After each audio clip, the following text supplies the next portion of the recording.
And we're back, and today this is the first step towards getting a seat onto the bike, is I've welded these three things onto it. This is what the seat is going to bolt into eventually. It's a captive nut which I'm going to be welding on.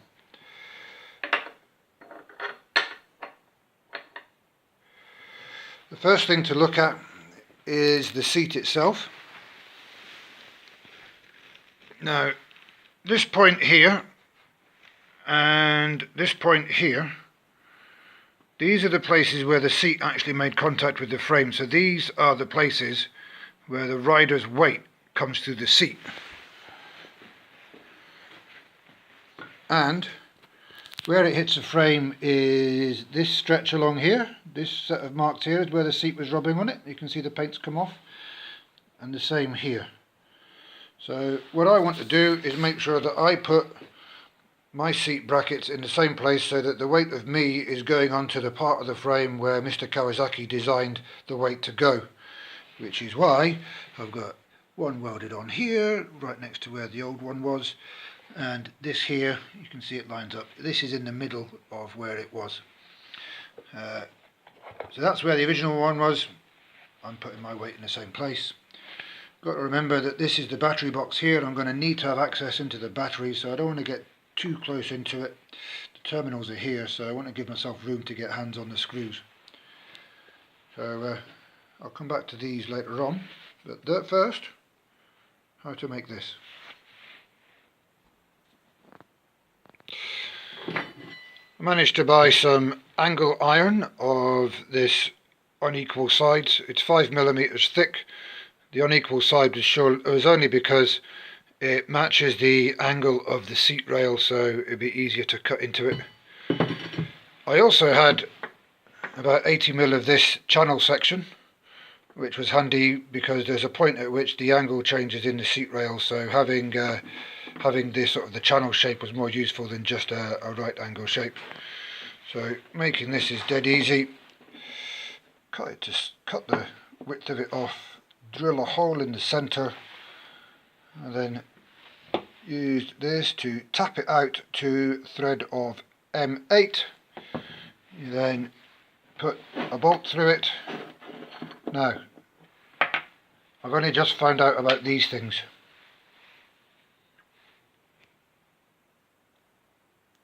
These are called weld nuts, and they are basically nuts made from bright mild steel that they're designed to be welded on. So in the past what I was doing was drilling and tapping a hole in a bit of metal and then cutting this bit of metal off and then welding it on.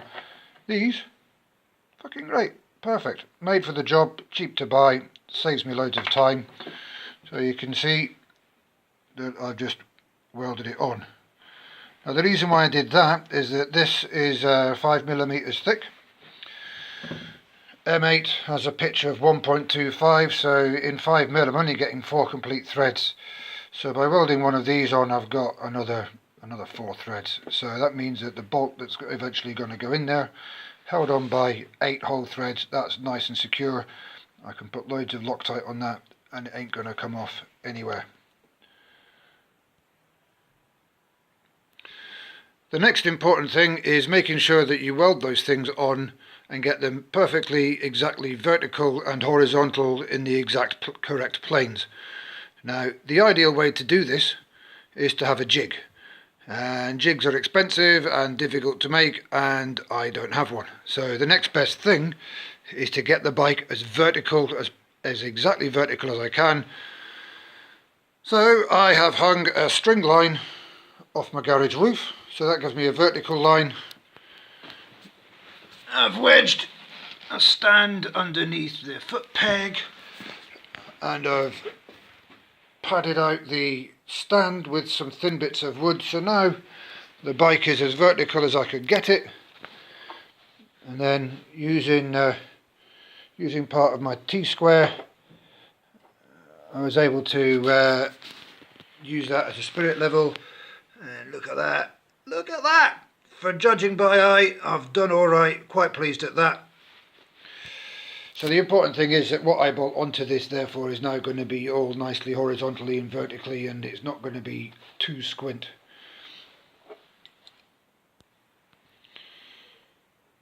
So I've done one side, I've yet to do the other. I'll do that, and when I make more progress I'll make another video.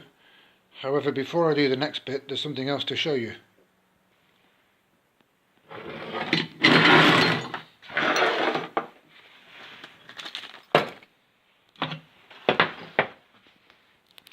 Look at this. This is the pillion seat lock for a 2006, 2009, 2010 model Fireblade, and I don't know whether it's the 600 or the 1000, but certain models of Fireblade have this seat bracket and this lock underneath. So what would happen is that you've got a lock, a key, an actual key locking comes through that hole there, and when you turn the key it pushes a cam over which pushes that. So by pushing that, look in there, can you see that catch? This pushes the catch back. So I'm going to use this, I'm going to create a locking seat on the bike.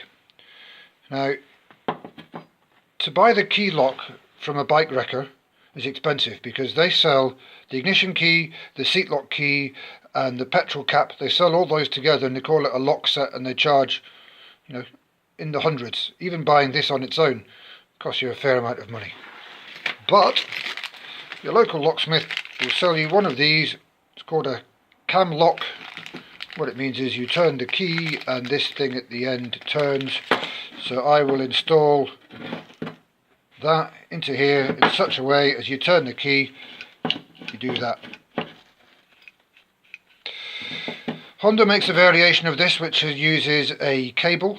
If you can make your own cables, then you can adapt it in a similar way, but I've found in the past on previous bikes that using this setup is actually way simpler. No cables to make, it's just a direct contact between a key and the lock.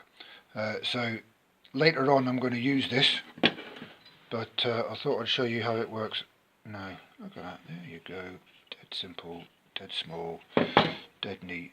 It's only a couple of inches long. And one last thing is, got my grinder here, got all my iron filings on the bench top here. What I've been doing, I've got a jam jar. I've been keeping all my iron filings in a jam jar now, so later on I'm going to brush these into wet paint, so as the bike ages and the rain lands on it there'll be rust coming through. And shock horror, post-apocalyptic nomadic biker of doom buys his marmalade in Sainsbury's. Whatever next. Right guys, I'm off. See you next video.